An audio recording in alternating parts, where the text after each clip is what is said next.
Blue fix நேயர்கள் அனைவருக்கும் நெஞ்சார்ந்த வணக்கம்.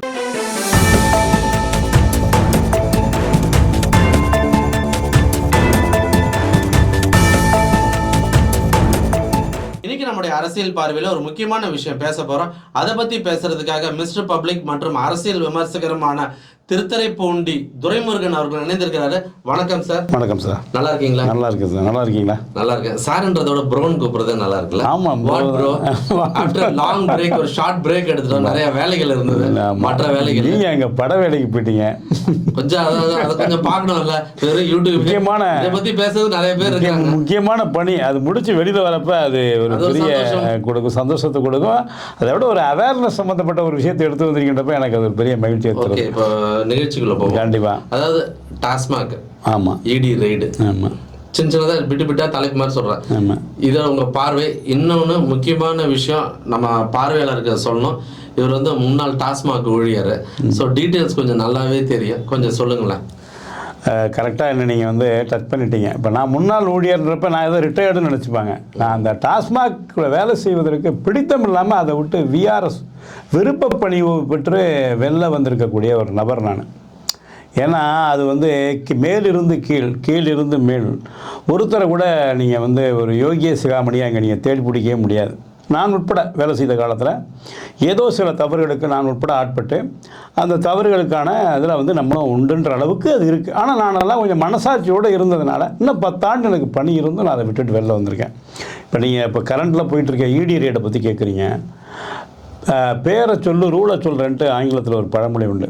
அதுமாதிரி செந்தில் பாலாஜி பேரை சொன்ன உடனே என்னென்ன சட்டங்கள் இருக்கோ அனைத்து சட்டத்தையும் போட்டு ஃப்ரேம் பண்ணி அவரை என்ன பண்ணலான்ற அளவுக்கு இன்றைக்கி மத்திய பிஜேபி வந்து அவரை பெரிய அளவில் ரவுண்டப் பண்ணுறாங்க. அதுக்கு ஈடியை ஒரு வெப்பனாக பயன்படுத்துகிறாங்க. அதற்காக செந்தில் பாலாஜி யோகியர் அப்படின்னு அவருக்காக நம்ம வந்து இங்கே அட்வொகேட் பண்ண நான் வரலை. ஆனால் அவர் மட்டும்தான் அந்த தவறெல்லாம் பண்ணியிருக்காரா அப்படின்னா அது மிகப்பெரிய கேள்வி. ஏன்னா அது அவரில் தொடங்கலை. டாஸ்மாக் எப்போ வந்து பொதுத்துறை நிறுவனம் ரீட்டைல் வெண்டிங் ஷாப்பாக இருந்ததை அம்மையார் ஜெயலலிதா அவர்கள் வந்து அதை வந்து கவர்மெண்ட் டேக் ஓவர் பண்ணி அந்த கடைகள்லாம் நடத்தணும்னு திட்டமிட்டாங்க. பட் அவங்கள்ட்ட ஒரு நல்ல நோக்கம் இருந்தது. ஏன்னா அது அதற்கு முந்தைய ஆட்சியில் வந்து சிண்டிகேட் போட்டு அந்த கடையெல்லாம் தொகை வந்து ஏற விடாமல் பார்த்துக்கிட்டு அரசுக்கு வரக்கூடிய வருவாயை வந்து தடுத்து நிப்பாட்டக்கூடிய ஏற்பாடை தனியார் செய்ததுனால அவங்க எடுத்தாங்க. பட் அது எடுத்ததனுடைய நல்ல காரணம் என்ன ஆகிப்போட்டுன்னா, இந்த கம்பெனிகள்லாம் அதுக்குள்ளே புந்து பல்வேறு விதமான மால் ப்ராக்டிஸை செய்வதற்கு அப்போயே 2004 ஸ்டார்ட் ஆகிட்டதுலாம். இன்றைக்கி இவர் மேலே வைக்கக்கூடிய பெட்டிக்கு 50 ரூபா வாங்குறாரு, 75 ரூபா வாங்குறாரு ஒரு பெட்டிக்கு. அது தொகை இன்றைக்கி வந்து லட்சம் கோடிகளில் போய் சேருது. அதே போல் வந்து அந்த தயாரிக்கக்கூடிய ஆடைகள் தயாரிக்கக்கூடிய அந்த மதுவை வந்து விற்பனை வரி, கலால் வரி, ஆயத்தீர் வரியும் விற்பனை வரியும் உட்பட்டது தான் அது. அந்த வரி மூலமாக தான் தமிழக அரசாங்கத்திற்கு வருஷத்துக்கு வந்து ஒரு 50,000 கோடி ரூபா வரியாகவே இந்த டாஸ்மாக் நிறுவனம் தருது. அது 50,000 வரியை கொடுத்துட்டு டாஸ்மாக் நிறுவனம் நம்ம ஏற்கனவே பேசியிருக்கோம் அதுக்கு முன்னாடியே இதில் லாஸில் போயிட்டுருக்கு அப்படின்ற மாதிரி ஒரு ரிப்போர்ட் அதில் இருக்குது. எப்போ ஒவ்வொரு முறை ஆண்டறிக்கையிலையும் அவங்க வைக்கிறது பார்த்திங்கன்னா லாஸ் தான் காட்டுறாங்க. டாஸ்மாக் நிறுவனம் தான் வைக்கக்கூடிய அந்த ஆண்டறிக்கையில் கணக்கு வரவு சொல்ல இவ்வளோ நஷ்டத்தில் இயங்குவதாக அது காட்டப்படுது. அப்போ 50,000 கோடி ரூபா வருவாய்க்கு வரக்கூடிய துறை வந்து எப்படி வந்து நஷ்டத்தில் இயங்கும்? அப்போ இதில் வந்து ஒரு தொடர்ந்தாப்பில் இதன் மேலே விமர்சனங்கள் வந்து வந்துக்கிட்டே இருக்குது. உங்களை மாதிரியான மீடியா நண்பர்கள், பத்திரிகையாளர்கள் வந்து அதை கண்டிப்பாக நீங்கள் வந்து தொடர்ந்து அப்படி செய்தி ஆக்கிட்டு இருக்கீங்க. இன்னொரு முக்கியமான விஷயம் கவனிக்கணும். இப்போ டாஸ்மாக்ல வந்து இப்போ காமன் மேனா இப்போ நீங்கள் சொன்னது வந்து ஆஸ் பர் கவர்மெண்ட் சைட்ல இருந்து ஒரு ஒர்க்கரா ஒரு எலைட்டான பீப்புள்ஸுக்கு வந்து இவ்வளோ டாக்ஸ் இவ்வளோ விஷயங்கள் புரியுற மாதிரி சொல்லுங்க. ஸோ ஒரு காமன் மேன் என்ன யோசிப்பான்? ஏன் நம்ம உட்பட எடுத்துக்கலாம், ஒரு பீர் வாங்க போனா 10 ரூபா எக்ஸ்ட்ரா கேட்பாங்க. கூலிங் பீர்னா 15 ரூபா கேட்பாங்க. அது ஊர் சைட்ல ஒதுக்குப்புறமா இருக்கிற டாஸ்மாக் கடையில வாங்க மாட்டாங்க. ஏன்னா லோக்கல் ஆளுங்க ஏதாவது கேட்டாங்கன்னா பேத்து விட்டுருவாங்க, கடையும் உடைப்பாங்க, மூஞ்சி முறையும் பேத்து விட்டுருவாங்க அந்த இது. ஆனா இன்னைக்கு நிறைய இடங்கள்ல வந்து அதை கேட்கும் போது அது நம்ம ஏன் அதிகமா கேட்கறேன்னு கேட்டனா, நீ குடிக்கிற எல்லாம் கேட்க மாட்டான், நீ ஓரம் ஒதுக்குன்னு வாங்கி வச்சிருவான் அந்த பாட்டில, நீ கிளம்பு. பின்னால இருக்கிறவன் நன்னத்திரம் சொல்லலாம், பிரதர் கொஞ்சம் வழி விடுங்க, டைம் ஆகுது, ட்ரெயினுக்கு டைம் ஆகுது, பஸ்ஸுக்கு டைம் ஆகுது, நான் வாங்கி சாப்பிட்டு போனோம். சரி, அங்கே யாருக்கும் இது ஒரு பிரச்சனையும் இல்லை. இன்னொன்று, இது வந்து நேத்தோ முந்தா நேத்தோ இல்லை 3 வருஷத்துக்கு முன்னாலே ஆரம்பிக்கல. ஒரு 10-15 வருஷமா இந்த பிரச்சனைகள் வந்து அதிமுக ஆட்சி காலங்கள்ல இருந்து திமுக ஆட்சி காலங்கள்ல. இன்னொன்று, குறிப்பிட்ட டைமையும் மீறி வித்துக்கிட்டு தான் இருக்காங்க. ஆமாம் ஆமாம், நீங்கள் கரெக்டாக அதை வந்து நீங்கள் பாயிண்ட் அவுட் பண்ணுறீங்க. இப்போ இது வந்து இப்போ எம்ஆர்பி வயலேஷன், அந்த கூடுதல் விலைக்கு விற்பது வந்து எப்போ துவங்குச்சுனாக்கா இந்த லூஸ் சேல்ஸில் வித்துட்டு இருப்பாங்க, கட்டிங்லாம் வித்துட்டு இருப்பாங்க முன்னாடி. இப்போ அது இல்லை, பெரும்பகுதியான கடைகள் இல்லை. 90% 90 கட்டிங்கிறது எங்கே அது இருந்த காலகட்டத்தில் இந்த எம்ஆர்பி வயலேஷன் நடக்கலை கடைகளில். அப்போ வந்து அந்த கட்டிங்லேயே அவங்களுக்கு கொஞ்சம் கூடுதலாக கிடைக்கும். ஒரு பாட்டிலுக்கு வந்து கட்டிங்கை பிரித்து கொடுத்தாங்கன்னா அவங்களுக்கு ஒரு 10 ml 20 ml ஒவ்வொரு பாட்டிலுக்கு ஒரு 5 ரூபா 10 ரூபா கிடைக்கும். அதை பிரித்து எடுத்துக்கிட்டு போதுன்னு போயிட்டு வந்த காலகட்டம். அந்த அம்மையார் வந்து அந்த கடையை கொண்டு வந்து 2004 2005 8-10 வரலுமே அப்படி இருந்தது. 2010 பிறகு அந்த கட்டிங் எல்லாம் நிப்பாட்டினாங்க. லூஸ் சேல்ஸு சில்லறை விற்பனை நிப்பாட்டிட்டு ஒன்றே பாட்டில் மட்டும் தான் வாங்கிட்டு போகணுன்றப்ப வந்து அந்த 2 ரூபான்னு தான் ஆரம்பிச்சது. ஃபஸ்ட்டு ஒரு பாட்டுக்கு 2 ரூபா தான் கூட வச்சு விற்க ஆரம்பித்தாங்க. இன்றைக்கி நீங்கள் சொல்கிற மாதிரி அது இன்றைக்கி 10 ரூபாய்க்கும் 20 ரூபாய்க்கும் வாய்ப்பு இருக்க இடங்களில் 50 100ன்னு மிகப்பெரிய அளவில் தவறு அதில் நடந்துகிட்டு இருக்கு. ஆனால் அந்த தவறுங்கிறது இது வந்து அந்த யானை நீங்க பெருசாலாம் போகணும். நைட்டு 10 மணிக்கு மேல போனீங்கன்னா ஆமா ரேட் எவ்வளவு விற்கிறாங்கன்னு நீங்க அது பிளாக் சேல்ஸ். இன்னொன்னு வந்து முக்கியமா விடுமுறை நாட்கள்ல வந்து டாப் லெவல்ல போகும். ஆமாம், இதெல்லாம் பிளாக் சேல்ஸ். நீங்கள் சொல்கிறது வந்து பிளாக் சேல்ஸ். அதை வந்து கடையை முன்ன பிறகு வெளியில் அதுக்கும் டாஸ்மாகில் வேலை செய்யக்கூடிய ஊழியருக்கும் எந்த தொடர்பு இருக்காது. நிறைய பேர் வாங்கிட்டு அவங்க வந்து வாங்கி வச்சிருவாங்க. கடை ஊழியர்களை மிரட்டி அச்சுறுத்தி இந்த பார் நடத்தக்கூடிய மதுக்குடிப்பவங்க நடத்தக்கூடியவங்க அரசியல் பின்புலத்தோடு இருப்பாங்க. அவங்க மிரட்டி அந்த ஊழியர் சாதாரண ஊழியராக இருப்பா அவன்கிட்ட கேட்டு ஒரு 10 கேஸ் 10 பெட்டி வாங்கி வச்சு பிளாக் சேல்ஸில் விற்பாங்க. பல கடைகள் நடக்குது. 10 மணிக்கு மேலே நீங்கள் சொன்ன மாதிரி இரவு 10 மணிக்கு மேலே நடக்குது. காலையில் 12 மணிக்கு கடை திறப்பதற்கு முன்னாடி வரலும் நடக்குது. அப்போ எல்லாம் ரேட்டு என்ன ரேட்டாக இருக்கும்? 150 ரூபா விற்கக்கூடிய ஒரு ஐட்டம் வந்து 7 மணிக்கெல்லாம் கிடைக்குது. அப்போ வந்து 200 ரூபாய் 250 ரூபாய்க்கு கூட வைப்பான். அவனுக்கு என்ன அரிச்சு இருக்கோ அதை பொறுத்து அந்த ரேட்டை வந்து அவங்க கேட்டு மிரட்டி வாங்கக்கூடிய நிலைமையெல்லாம் இருக்குது. ஆனால் அதற்கு அந்த கடையில் பணி செய்யக்கூடிய டாஸ்மாக் ஊழியருக்கும் துளி சம்பந்தமும் இல்லை. அது அவங்களும் அதில் அச்சுறுத்தலுக்கு தான் உள்ளாகிறாங்க. அதான் உண்மை. ஆனால் அவங்க பேசும்போது கடையில் உண்மை நான் சொல்ல வரேன். வாங்கினா வாங்க வாங்கலாம் வழிவிடு. அதுதான் மிரட்டல் தோணியில தான் 10 ரூபாய் 20 ரூபாய். அதுக்கு தான் நம்ம வரேன். அதுதான் நீங்கள் இப்போ கவுண்டரில் கேட்குறீங்க. கடையில் விற்கிறப்பே இப்படி விற்கிறாங்களே 10 ரூபா கூட கேட்குறாங்க. அப்படி கேள்வி கேட்குறவனா நீ நகருன்னு சொல்லிட்டு பாட்டில் வாங்கி வச்சுட்டு அடுத்த கஸ்டமரை பார்க்குறாங்க. அதை பண்ணுறாங்க. இந்த இதுக்கு வந்து கஸ்டமரையே வாடிக்கையாளரே அதுக்கு தயார் பண்ணிட்டாங்க. இப்போ நீங்கள் ஒருத்தர் கேள்வி கேட்பீங்க, பின்னாடி இருக்க 10 பேர் ஏப்பா பேசாமல் போப்பா எல்லா கடையில் தான் வாங்கிட்டு இருக்காங்க டைம் ஆகுது அப்படின்ற மைண்ட் செட்டுக்கு அந்த பின்னால இருக்கவங்க நம்மளை திட்டுவான். யாரு நீங்கள் நியாயத்துக்கு கேள்வி கேட்பீங்க. உங்கள் கூட நிற்க வேண்டிய கூடுதலாக நிற்க வேண்டிய அந்த வாடிக்கையாளர் என்ன பண்ணுவோம் உங்களை கேள்வி கேட்பான். திருப்பி அங்கே உள்ள கடையில் இருக்கக்கூடிய ஊழியருக்கு ஆதரவாக நிற்பான். ஏன்னா அப்படி வந்து அதை பழக்கிட்டாங்க. அதற்கு அவங்க கடந்த 10 ஆண்டுகளாக பழகிட்டாங்க. இந்த தப்புங்கிறது யானை பசிக்கு சோளப்பொரி. இது ரொம்ப ரொம்ப மிஸ்லேனியஸ், ரொம்ப ரொம்ப சின்ன தவறு. இப்போ கண்டுபிடிக்கப்பட்டிருக்கு பாருங்கள். நம்மளுடைய இது இடி ரைடில் அமலாக்கத்துறை உள்ளார போய் ஆய்வு செய்ததில் வந்து வெளிவருது பாருங்கள் சில விவரங்கள். வருஷத்துக்கு 50,000 கோடி ரூபாய் வரியின் மூலமாக எங்கள் விற்பனை வரி சேல்ஸ் டேக்ஸு கலால் ஆயத்தீர்வை வரி மூலமாக கவர்மெண்ட்டுக்கு செலுத்த வேண்டியதை இந்த கம்பெனிகள்லாம் நேரடியாக கடைகளுக்கு கொண்டு இறக்கி விற்பதாக ஒரு குற்றச்சாட்டின் அடிப்படையில் தான் அந்த ஆய்வை நடத்தி முடிச்சிருக்காங்க. அதற்கான ஆவணங்களை 3 நாட்கள் வந்து தலைமை அலுவலகத்தில் இருந்து அங்கேருந்து அதை சோர்ஸ் பண்ணியிருக்காங்க. இப்போ அவங்களுக்கு மெட்டீரியலாக ஒரு 1000 கோடி ரூபாய்க்கு தவறு நடந்ததற்கான உறுதியான ஆதாரங்கள் கிடைத்திருப்பதாக நமக்கு நம்ப தகுந்த வட்டாரங்கள் சொல்லுது. ஆனால் அவங்க குற்றச்சாட்டை 1 லட்சம் கோடி ரூபாய்க்கு மேலே அதில் தவறு நடந்திருக்கு அப்படின்னு. ஆனால் அதற்கான லீடை இப்போ எடுத்துட்டாங்க. நடந்திருக்குமானால் அது அவங்க ஈஸியாக இப்போ எளிய வகையில் கண்டுபிடிக்க முடியும். ஒரு 13 தொழிற்சாலை முக்கியமா சொல்றது வந்து எஸ்என்ஜே, மிடாஸ், பாலாஜி உட்பட ஒரு கம்பெனி குறிப்பிடுறாங்க. அதுல மிடாஸ் வந்து சசிகலா அவர்களுக்கு அவர்களோடது. சோ லீடிங் ப்ரொடக்ஷன் ஹவுசஸ்ல இருந்து எல்லார்ட்ட இருந்து வாங்கிடுறாங்க. என்ன குற்றச்சாட்டு வைக்கப்படுகிறதுனா டைரக்டாவே குடோன்ல இருந்து எடுத்துட்டு வந்து சேல்ஸ் பண்றாங்க. ஒரு சில குடோன்ல எடுத்துட்டாக்க சேல்ஸ் டாக்ஸ் வந்துடும். குடோனுக்கு போயிட்டு மேனுஃபேக்சரிங் யூனிட்ல இருந்து கம்பெனில இருந்து டைரக்டா வருது. அங்க அந்த கம்பெனில இருந்து நேரடியாக முதலாளி அவங்க மட்டுமே இருக்க மாட்டாங்க. நம்மளுடைய ஸ்டாஃப் ஒருத்தர் அங்கே இருப்பார். எங்க கலால் ஆயத்தீர்வை துறையிலேருந்து ஒரு டெப்டி கலெக்டர் ரேங்கில் ஒருத்தர் இருப்பார். குவாலிட்டி செக் பண்ணுறது, இவங்க வந்து பர்மிட் பண்ண அளவுக்கு தான் தயாரிக்கிறாங்களா, அதை தயாரிப்பதற்குள்ள இன்க்ரீடியன்ஸ்லாம் கரெக்டாக தான் இருக்குன்னு பார்க்கறதுக்கு ஒரு டெப்டி கலெக்டரை வந்து அதில் போட்டிருக்காங்க. ஒரு டெப்டி கலெக்டர் ரேங்கில் ஒரு அதிகாரி ஒவ்வொரு கம்பெனிக்கும் உண்டு. அவர் அதை பார்க்க வேண்டிய கடமை. அப்போ அவரை மீறி பாதி சரக்கு வந்து டாஸ்மாக்கு வந்து வரி கட்டி வருது, பாதி சரக்கு நேரடியாக கடைக்கு போகுதுன்னா இது வந்து ரொம்ப எளிய முறையில் இன்றைக்கி இருக்க காலகட்ட அறிவியல் வளர்ச்சியில் எல்லா கம்பெனி வாசல்லையும் அந்த கம்பெனியிலேயே சிசிடிவி தயார் ஓன் சிசிடிவி இருக்கும். அதுவே இல்லைனாலும் எதிரில் பக்கத்தில் இருக்கக்கூடிய இடங்கள்ல இருக்கும். எல்லா இடத்துலையும் இருக்கு. அப்போ வந்து எத்தனை லோடு வெளியில் வருது, அதில் எத்தனை லோடு டெப்போவுக்கு போகுது, எத்தனை ரோடு நேரடியாக கடைக்கு போகுதுன்றது ஈஸியாக அவங்க ட்ராக் பண்ணிட முடியும். ஒரு பெரிய சமாச்சாரம் கிட்டத்தட்ட எல்லாத்தையும் ட்ராக் பண்ணிடுவாங்க. இப்போ பேப்பரை கலெக்ட் பண்ண ஆஃபீஸ்க்கு போயிட்டாங்க. இனிமே அடுத்து இந்த மாதிரியான விஷயங்களை ஒரு சிலர் அப்ரூவர் ஆக போறதா சொல்றாங்க. ஆமாம், அதில் பார்த்தீங்கன்னாக்கா இப்போ ஒரு சங்கம் டாஸ்மாகில் ரொம்ப தீவிரமாக இருக்கக்கூடிய ஒரு பெரிய சங்கம், ஒரு கம்யூனிஸ்ட் தொழிற்சங்கம், அந்த சங்கத்தினுடைய பொதுச் செயலாளர் பேரில் ஒரு அறிக்கை வந்திருக்கு. ஆனால் அவர் மறுக்கிறாரு, நான் விடலை அந்த அறிக்கைன்னு அவர் மறுக்கிறாரு. அந்த அறிக்கையில் அவர் சுட்டி காட்டுறாரு 9 பேரை பட்டியலிடுறார். ஏற்கனவே இதில் வந்து இதனுடைய பொது மேலாளராக இருந்த பாலசுப்ரமணியன் அப்படின்னு ஒரு அதிகாரி, முனுசாமின்னு ஒரு அதிகாரி டிஆர்ஓவாக இருந்தார். அவர் வந்து பர்ச்சேஸ் இந்த சொல்கிறாங்க ஹோல்சேல் இருக்கு இல்லையா, அதனுடைய நிர்வாகத்தில் இருந்தவர். தங்கமணி அமைச்சராக இருந்தப்போ அவர் தான் பொது மேலாளர் நிர்வாகம். இதெல்லாம் செந்தில் பாலாஜி இருந்த காலகட்டத்தில் இல்லை, தங்கமணி இருந்தப்போ இதை விட தீவிரமாக நடந்தது. அமைச்சர் தங்கமணி அதிமுக இருக்கப்போ ரொம்ப பெரிய அளவில் நடந்தது இந்த இதே மால் ப்ராக்டிசஸ்லாம். ஆனால் அவங்களாம் தப்பிச்சு வெளில போயிட்டாங்க. அதே போல் நத்த விஸ்வநாதன் பீரியடில் நத்த விஸ்வநாதனுடைய துறையுடைய அமைச்சராக இருந்தார். இவங்கெல்லாம் இருக்கிறப்ப அதனுடைய board of chairman of the போர்டே வந்து இந்த மினிஸ்டர்ஸ் தான். யார்? நத்த விஸ்வநாதன் சேர்மனாக இருந்தார், மினிஸ்டராக இருந்தார், துறையினுடைய மந்திரி. அந்த டாஸ்மாக் நிறுவனத்துடைய சேர்மன் அவர்.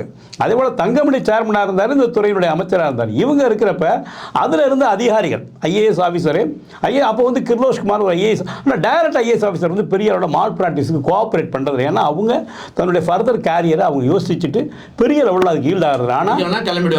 ஆனால் அவங்க பை ப்ரொமோஷனில் வராங்க இல்லையா, கன்ஃபர்ட் ஐஏஎஸ்ஸாக வராங்கல்ல, டிஆர்ஓ ஆர்டிஓவாக இருந்து ரெவென்யூலேருந்து வராங்களா, அவங்கெல்லாம் இதுக்கு ப்ராக்டிஸ் ஆகிக்கிட்டதில் ரிட்டையர்மெண்ட் ஸ்டேஜில் தான் டாஸ்மாக்குள்ள வராங்க. வரப்பே கப்ப கட்டிட்டு தான் வராங்க. இந்த போலீஸ்ல வந்து எஸ்எஸ்ஐன்னு ஒண்ணு இருக்காங்க. ஆமா, அவங்க தான் தப்பு பண்ணுவாங்க. மாற்ற நிறைய பேர் போலீஸ் வந்து பாத்தீங்கன்னா எஸ்எஸ்ஐ எதை பத்தியும் கவலைப்படல, அவனுக்கு தேவை காசு அள்ளி பாக்கெட்ல. ஏன்னா அவங்க ரிட்டையர்மெண்ட் ஸ்டேஜ்ல தான் எஸ்எஸ்ஐ. நீங்க சொல்லக்கூடிய ஆட்கள் எஸ்எஸ்ஐன்ற அந்த ஸ்பெஷல் சப் இன்ஸ்பெக்டர் குடிச்சிருப்பான் ஏரியா, அப்படியே தயாராக வந்திருப்பாங்க. அடுத்த வருஷம் ரிட்டையர்மெண்ட் ஆகும், இல்லை 2 வருஷத்துக்கு 3 வருஷம் மட்டும் தான் எஸ்எஸ்ஐ ஆவாங்க. பேங்க்ல இருந்து வந்து பணத்தை அடிச்சு வந்து ஜிம்மே வச்சிருக்காரு. அப்ப அந்த மாதிரி வரக்கூடிய கன்ஃபர்ட் டிஆர்ஓ கேட்டகரி பத்தி பயப்பட மாட்டாங்க. அவங்க பேர்லாம் பட்டியலாம் விட்டுட்டார் அந்த தொழிற்சங்கத்துடைய பொதுச் செயலாளர். அவர் மறுத்துட்டாரு, நான் விடலை அது அறிக்கைன்னு. ஆனால் அது வந்திருக்கு, எல்லா வலைதளங்களையும் வந்துட்டு பத்திரிகைகள் கூட மீடியாவிலாம் கூட கவர் பண்ணிட்டாங்க. அதில் 9 பேரை பட்டியலிடுறாரு.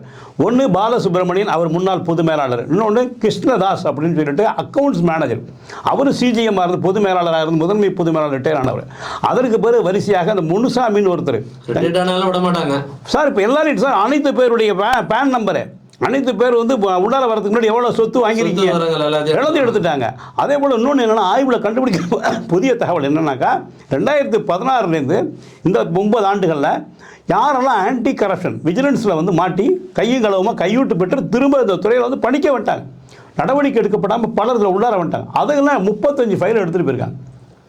இப்போ இது வந்து எதற்கோ தேட போய் எதெல்லாமோ மாட்டுது. இப்போ அவங்க தேடி வந்தது ஒன்லி வந்து இந்த சேல்ஸ் டாக்ஸில் என்ன மால் ப்ராக்டிஸஸ் நடந்திருக்கு, ஆயத்தீர்வையில் என்னென்ன நடந்திருக்கு அப்படின்ற கண்டுபிடிக்க வந்துட்டு இன்றைக்கி உள்ளர போனால் ஒன்று சார், அதில் டிரான்ஸ்போர்ட்டு வெளியார் மூலமாக தான் நடத்துகிறாங்க. தனியார் தான் அந்த டிரான்ஸ்போர்ட்டை டெண்டர் விடுறாங்க. அதில் மிகப்பெரிய முறைகேடுகள். இப்படி டாஸ்மாகில் சார் நீங்கள் கீழேருந்து இப்போ 26,000 பேர் வேலை பார்க்குறாங்க சார். கீழேருந்து ஐஏஎஸ் ஆஃபீஸர்லேருந்து கீழே கடைநிலை ஊழியர்கள் இருக்காங்க. ஒருத்தர் கூட நான் யோகியன்னு சொல்ல முடியாது சார். அப்போ அந்த நிலைமையில் அப்படி இருக்குது. அது விரைவாக மிகப்பெரிய அளவில் பூதகரமாக வெடிக்கும். அதற்கு கூடுதலான தகவலை உங்களுடைய பத்திரிகை வட்டாரங்கள் என்ன சொல்லுதோ நீங்கள். இப்போ செந்தில் பாலாஜி அவர்களுக்கு தான் சிக்கல் அப்படின்ற மாதிரி எல்லாருமே வந்து செந்தில் பாலாஜி தான் ஸ்கெட்ச் போடுறாங்க. அதற்காக விரிக்கப்பட்ட வலை தான் இது. அது எலெக்ஷன் நெருங்குது. ஸோ அதெல்லாம் எப்படி பார்க்குறீங்க நீங்கள்? அதில் ஒரு அரசியல் இருக்குல்ல, நீங்கள் சுட்டி காட்டுறீங்க கரெக்டா. இப்போ செந்தில் பாலாஜி வந்து அவர் கொங்கு பெல்ட்டை சேர்ந்தவர், கோவை அந்த பகுதிகளில். இப்போ மாநகராட்சி உள்ளாட்சி பகுதியில் மிகப்பெரிய அளவில் திமுகவுக்கு வெற்றியை தேடி கொடுத்துருக்காரு.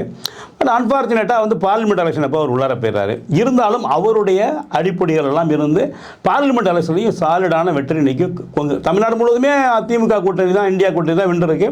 அதில் நல்ல மார்ஜினில் கோவை பகுதியில் வென்றிருக்கு. அப்போ இவரை ஃப்ரீயாக விட்டுட்டான் அப்படின்னாக்கா, இவர் திமுக 2026 சட்டமன்ற தேர்தலில் மிகப்பெரிய அளவில் ஒரு 60 தொகுதியை அவர் வந்து இது பண்ணுவார்ன்றதை இவர் யோசிக்கிறப்ப கரெக்டாக இவரும் லாக் ஆகுறாரு. இப்போ இவர் க்ளீன் ஹேண்டாக இருந்தால் இப்போ இந்த சிக்கல் வரப்போகிறதில்ல. இப்போ இவருக்கு கொடுத்த துறையும் வந்து 2 துறையுமே வில்லங்கமான துறை. ஒன்று மின்சாரம், 2மே மக்களோட அன்றாட தொடர்பில் இருக்கக்கூடிய இபி டிபார்ட்மெண்ட்டு. இபி டிபார்ட்மெண்ட்லாம் மிகப்பெரிய அளவில் வந்து பிரச்சனைகள் அவருக்கு தொடர்ந்தாப்பில் இருந்துக்கிட்டே இருக்குது. மக்களோட அன்றாட அதில் ஸ்கேசிட்டி பிரச்சனை இருக்குது, இப்போ கரண்ட் மின்சாரம் பற்றாக்குறை அந்த பிரச்சனை இருக்குது. இதெல்லாம் இபிலேயே வந்து வாரத்துக்கு வாரம் டெண்டர் கொடுக்குறாங்க. ஆமாம், அது கிட்டத்தட்ட 500 கோடியிலேருந்து 1000 கோடி வரைக்கும் டெண்டர். ஆமாம், அதில் வந்து ஒன்று நிலக்கரி பர்ச்சேஸ், ஆமாம், அப்புறம் இந்த கேபிள் அசசரிஸ் எல்லாம் வாங்குறது, அது ஒரு பக்கம் போயிட்டு இருக்கு. ஸோ எல்லாத்தையும் இப்போ வீட்டுக்கு வீடு மீட்டர் பொறுத்துறதுக்கு இப்போ வந்து அது புது டெண்டர் 3 கோடி. அப்போ இது பார்வையே வச்சுட்டாங்க. 2 துறையுமே அவருக்கு ரொம்ப வந்து முள்மேல் படுக்கை தான். அவரை வந்து கொஞ்சம் அப்போ நீங்கள் எலெக்ஷன் தேர்தல் இப்போ திமுக என்ன யோசிச்சிருக்கணும், ஒரு தேர்தலில் ரொம்ப வைப்ரண்டாக ஒர்க் பண்ணக்கூடிய ஒருத்தரை வந்து நீங்கள் இந்த மாதிரி கிரிட்டிக்கலான துறையில் வச்சு அவரை கலெக்ஷனர் செய்யணும் ஏஜனாவும் பயன்படுத்தணும்னு நினைத்தது தவறு. அதற்கு வேறு ஆளை போட்டிருக்கணும். இவர் வந்து ஃபீல்டில் இருக்காருன்னா இவரை கொஞ்சம் ஈஸியாக வந்து இது பண்ண முடியாது. ஆனால் ரெண்டுமே வில்லகமான துறை. அதுவும் டாஸ்மாகில் வந்து ஏற்கனவே அவர் பேரில் அவர் போய் 1.5 ஆண்டுகள் உள்ளார இருந்திருக்கார். அப்போ வந்து திரும்ப அந்த வழக்கு வேறு நீங்கள் சுப்ரீம் கோர்ட்டில் அவர் எப்படி நீங்கள் திரும்ப வந்து நீங்கள் மந்திரி ஆக்குனீங்கன்னு நீங்கள் கோர்ட்டு கேட்டிருக்கு. நீங்கள் அதை எப்படி நீங்கள் ஏற்றுக்கிட்டீங்க, நீங்கள் மந்திரி பதவி நீங்கள் எப்படி ஏற்றுக்கிட்டீங்க அப்படின்ற அளவுக்கு அவருக்கு நெருக்கடி இருக்குது.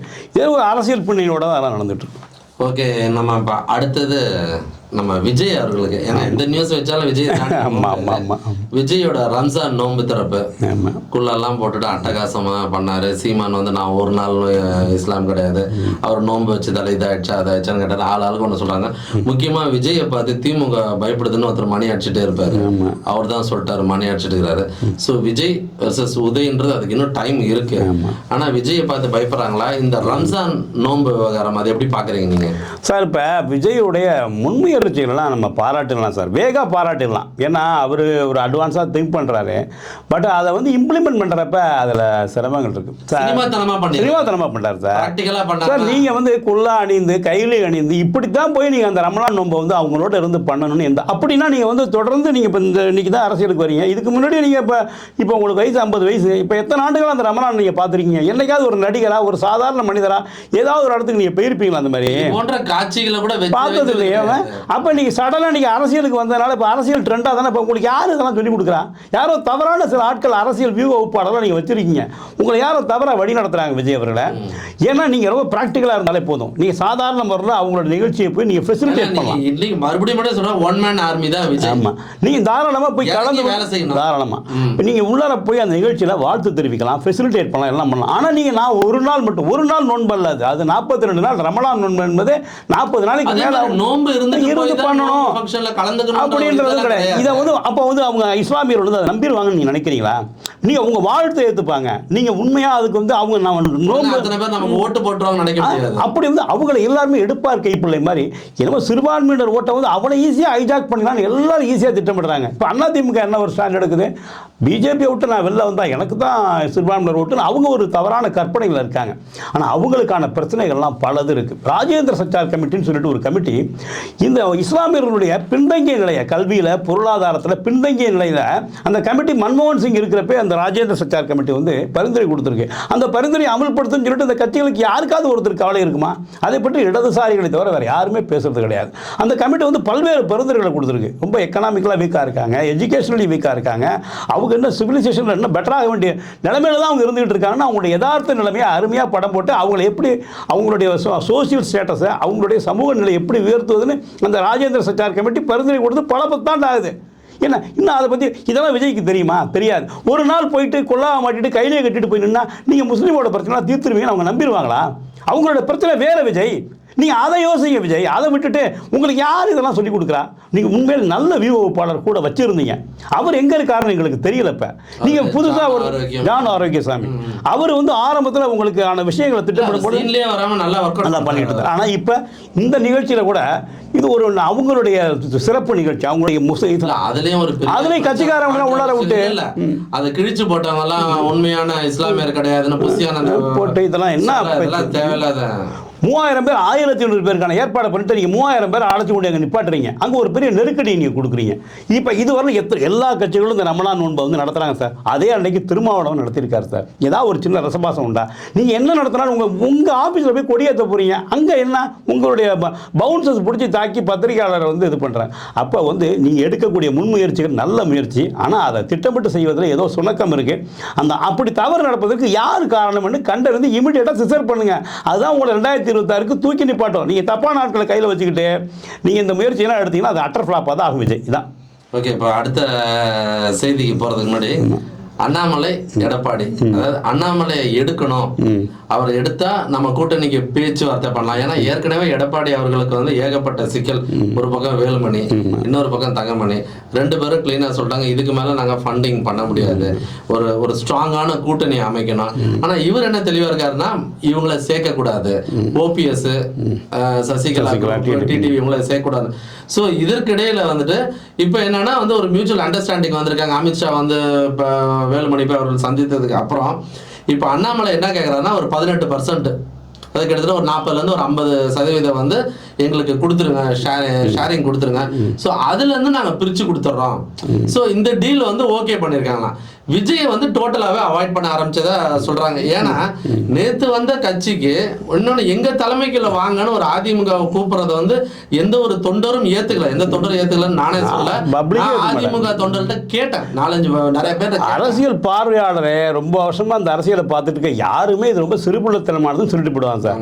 நீங்கள் என்ன உங்களை ப்ரூவ் பண்ணவே இல்லை, உங்களுடைய ஓட் ஷேரிங் என்ன அப்படின்னு நீங்கள் என்ன டெஸ்ட் பண்ணி பார்க்காத உங்களை ஆட்சி நீங்கள் அமைப்பீங்கன்னு சொல்லிட்டு ஆண்டு காலமாக நீங்கள் 50 ஆண்டுகளில் 33 ஆண்டு வந்து இன்றைக்கி திராவிட அரசியலில் அதிமுக ஆண்டு இருக்குது. அந்த கட்சி எப்படி உங்ககிட்ட வந்து நீங்கள் உங்கள் தலைமையில் நீங்கள் முதலமைச்சராகிறதுக்கு அந்த கட்சி வந்து வேலை செய்யுமா? அதே போல் நீங்கள் அவங்களோட கூட்டணி வச்சுட்டு நீங்கள் பேசக்கூடிய ஊழலை வந்து திமுக மீது வைக்கக்கூடிய அனைத்து குற்றச்சாட்டும் அதிமுக மேலேயும் வைக்க முடியும். என்ன கொஞ்சம் முன்ன பின்ன இருக்கலாம், அவ்வளவுதான். மற்றபடி ஊழலுக்கு ஒன்றும் அப்பாற்பட்ட பாதுகாப்பு பத்தி பேசும்போது பேச வேண்டிய வரும்ல.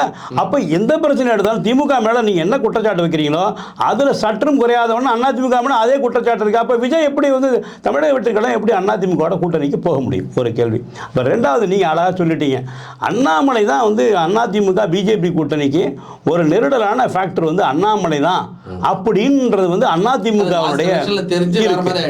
இப்ப வந்து இப்ப எடப்பாடிக்கு என்ன ஒரு ப்ரெஷர் இருக்குன்னா 2 சைடு ப்ரெஷர். ஒருத்தவங்க வந்து இந்த தரப்பு பார்த்தீங்கன்னாக்கா சிவி சண்முகம், ஜெயக்குமார், கேபி முனுசாமி, ஓஎஸ் மணியன் மாதிரி ஆட்கள் வந்து கொஞ்சம் திராவிட கொள்கைகளை தூக்கி பிடிக்கக்கூடிய தன்மையோட பிஜேபி வேண்டாம். ஏன்னா பிஜேபினால இந்த பகுதியில் வட மாவட்டங்களில் வந்து ஒரு பெரிய ஆதரவு கிடையாது. இப்போ தென்சென்னையில் போட்டிட்ட ஆனால் பிஜேபி இப்போ வேணான்னு சொன்னாங்கன்னா அவங்க வந்து ஏகப்பட்ட ஈடியை கொஞ்சம் இந்த பக்கம் திருப்பி விடுவாங்க, சந்திக்க வேண்டி வரும். ஆனால் ஒரு விஷயம், சின்னத்தை முடக்குவாங்க பிரச்சனை. இதை வேணான்னு சொல்லக்கூடியவங்க யாருன்னு பாருங்களேன். பிஜேபினால எந்த இதுவுமே நமக்கு வராது. துணிவு சொல்லப்போனால் தென்சென்னை பாராளுமன்றத்தில் போட்டிட்ட ஜெயக்குமாரோட பையன் டெபாசிட்டே வாங்கல. அப்போ அந்த கட்டத்துக்கு போய் அது நிற்கிதுன்றப்ப நமக்கு பிஜேபினால என்ன நன்மை? அதனால் பிஜேபி வேண்டாம். அப்போ நம்ம வந்து பிஜேபி இல்லாமல் இருந்தாலும் நமக்கு மைனாரிட்டி ஓட்டை நாமளும் ஒரு ஷேர் பண்ணலாம் அப்படின்ற ஆவல் உள்ளவர்கள் நீங்கள் பிஜேபியோட வேணான்னு சொல்லிட்டு இந்த தரப்பு. ஆனால் பிஜேபி கொஞ்சம் போல வளர்ந்துருக்கக்கூடிய பகுதி பார்த்தீங்கன்னா கொங்கு பகுதி, அந்த பகுதியில் இருக்கக்கூடிய நீங்கள் சொன்ன தங்கமணி, வேலுமணிலாம் பிஜேபியோட கூட்டணி வேணும் அப்படின்ற இடத்துக்கு அவங்க போகிறாங்க. இதை எதுனா முடிவெடுக்கிறதுன்னு தெரியாமல் எடப்பாடி ஒரு குழப்பமான மனநிலையில் இருக்கார். பட் பிஜேபியோட போய் அந்த இருக்கக்கூடிய ஓபிஎஸ், டிடிவி, சசிகலா இவங்களெல்லாம் இணைச்சி ஒரு அலையன்ஸ் அவர் வந்து இது பண்ணார்னா அது ஏதாவது ஒரு இடத்தை நோக்கி நகர வாய்ப்புண்டு. ஏன்னா இங்கே ஒரு ஆன்டி இன்கம்பன்சி ஹெவியாக இருக்குது திமுகவுடைய இதில். சார், இப்போ நீங்கள் என்னோண்டு நல்லா இன்டராக்ட் பண்ணிட்டீங்க. எனக்கு நீங்கள் உங்களுடைய தலைமையகத்து வட்டாரத்து தகவல்கள், கோட்டை வட்டார தகவல் கொஞ்சம் ஏதாவது இருந்தால் பகிர்ந்து கொள்ளுங்க. விசாரிக்கும் பொழுது நம்மளோட சோர்ஸ் மூலமாக விசாரிக்கும் பொழுது அங்கே இருக்கிற மூத்த பத்திரிகைகள் நம்மளோட சோர்ஸ் கிட்ட விசாரிக்கும் போது ஐஏஎஸ் அதிகாரிகள் தான் ஓவர் ஸ்ட்ரெஸ்ல இருக்காங்களாம். அவங்களால ப்ரெஷர் தாங்க முடியலையா. சிஎம் கூட வந்து கொஞ்சம் ரெஸ்ட் எடுத்து சரி பார்த்துக்கலாம் அப்படின்றதுலாம். ஐஏஎஸ் ஆஃபீஸர்களுக்கு என்னன்னா வர ஆகஸ்ட் மாதத்துக்குள்ளே அந்த எலெக்ஷன் ஒர்க் ஆரம்பிச்சிடும். சரி, அதுக்குள்ளே என்ன சொல்கிறாங்கன்னா இதுக்குள்ளே வந்துட்டு பப்ளிக்கு வர வேண்டிய பெனிஃபிட்ஸ் எல்லாமே போய் சேரணும், ப்ளஸ் மற்ற டெண்டர் விஷயம் அந்த விஷயம் எல்லாமே கம்ப்ளீட்டாக சோர்ஸ் எல்லாமே முடிச்சிடணும், எந்தவித பேலன்ஸும் வச்சுக்கூடாதுன்னு ஐஏஎஸ் ஆஃபீஸர்களுக்கு போட்டு ப்ரெஷர் ஏற்றுறாங்க. அவங்க என்ன பண்ணுறாங்கன்னா ஓகே பண்ணலான்னு அங்கே சொல்லிட்டு வந்தா இங்கே அதிகாரிகள் ஒத்துழையாமை, அவங்களுக்கு கீழே இருக்கிற ஆஃபீஸர்ஸ் என்னன்னா அவங்களுக்கு வந்து கவர்மெண்ட் மேலே வச்சிருக்கிற டிமாண்டு, பென்ஷன் ஸ்கீம், அந்த ஸ்கீம் ஊருப்பட்ட இவங்க இருக்கிற முக்கியமா இந்த டீச்சர்ஸ் இவங்க இவங்க அரசு குடும்ப தலைவர்கள் எல்லாருமே, அதாவது இந்த டிபார்ட்மெண்ட் மட்டும் இல்ல மீதி அந்தந்த துறையை சேர்ந்த அவங்க எல்லாமே ஒத்துழையாமை இயக்கம் தான். யாருமே வேலை செய்ய மாட்டோம், நீ என்ன வேணா சொல்லிக்க. அதாவது எந்த விஷயத்திலயும் அவங்கள பேக்கப் பண்ணல. ஆனா இதை வந்து அவங்களால அங்க போய் தலைமையிலயும் சொல்ல முடியல, இதுவும் பண்ணிக்க முடியல. இதுக்கு நடுவில் தான் இவங்க என்ன டிசைட் பண்ணிருக்காங்க, எல்லாம் அவங்கள சேர்ந்து பேசுவாங்க. சீனியர்னாலும் சரி ஜூனியர்னாலும் சரி எல்லாம் ஒண்ணுதான். இப்ப என்ன பண்ணாங்கன்னா டெல்லிக்கு போயிடலாம் அப்படின்ற எஸ்கேப் ஆயிடலாம்னு இருக்காங்க. ஏன்னா அது சீனியரா இருந்தாலும் சரி ஜூனியரா இருந்தாலும் சரி மிட் லெவல்ல அந்த லெவல் சீனியர் லெவல்ல வந்து டெல்லிக்கு வந்து ட்ரைனிங் போய் ஆகணும், கண்டிப்பா டெல்லியில ஒர்க் பண்ணி ஆகணும். இவங்க என்ன பண்ணுவாங்கன்னா இது இங்க மட்டும் இல்ல ஓவரால் இந்தியா முழுக்க அந்த எலெக்ஷன் வரும்போது அந்த ட்ரைனிங் ப்ராசஸ்ல போய் உட்காந்துப்பாங்க. அங்க போய் ட்ரைனிங் எஸ்கேப் ஆகுது. இப்ப பாத்தீங்கன்னா நம்ம சென்னையில இருந்து ஒரு ஆபீசர் கூட இப்ப ரீசெண்டா சுதாகர் அவர் அடிஷனல் கமிஷனர் வந்து டெல்லிக்கு போயிட்டாரு. அதே மாதிரி ராஜேஷ் லக்கானி அவர்கள் போயிட்டாரு. இப்ப அதே மாதிரி இப்ப 4-5 பேர் லிஸ்ட் தயார் பண்ணி வச்சுட்டு அங்க போய் உட்காந்துட்டா அந்த ட்ரைனிங்கே முடிச்ச மாதிரி இருக்கும். எலெக்ஷன் முடிஞ்சு ஒரு 2-3 மாசம் கழிச்சு வந்தா புது கவர்மெண்ட்டோ இல்ல இருக்கிற கவர்மெண்ட்டோ நம்ம வந்து ஒப்பேத்திக்கலாம் அப்படின்ற மாதிரி இருக்காங்க. அதே மாதிரி டிரான்ஸ்ஃபர்ஸ்க்கு ட்ரை பண்ற ஆபீசர்ஸும் விடா கொண்டன் கொடா கொண்டன் மாதிரி ட்ரை பண்ணிட்டு இருக்காங்களாம். இன்றைய செய்தி இவ்வளவுதான். அதாவது இருக்கிற செய்தியை உள்ளது உள்ளபடி எடுத்து வைப்பது ப்ளூபிக் செய்தியோட ஸ்டைல். என்னோட நம்ம ஸ்டைல் அதுதான். இருக்கிறது எக்ஸ்ட்ரா ஃபிட்டிங் பிட் எல்லாம் போட்டு சேர்க்கிற வேலை நம்மளுக்கு கிடையாது. ஸோ நம்ம ஆடியன்ஸுக்கு வந்து எப்பவுமே ப்ராப்பரான விஷயங்களை கரெக்டான செய்திகளை கரெக்டான சோர்ஸ் மூலமா எடுத்து நம்ம பார்வை வச்சிரும். உங்களோட பிஸியான ஷெடியூல்ல நேரம் ஒதுக்கி உங்களுடைய அழகான கருத்துக்களை பதிவு செய்தமைக்கு நன்றி. மீண்டும் ஒரு காணொலியில் உங்களை சந்திக்கிறேன். நன்றி, வணக்கம். நன்றி.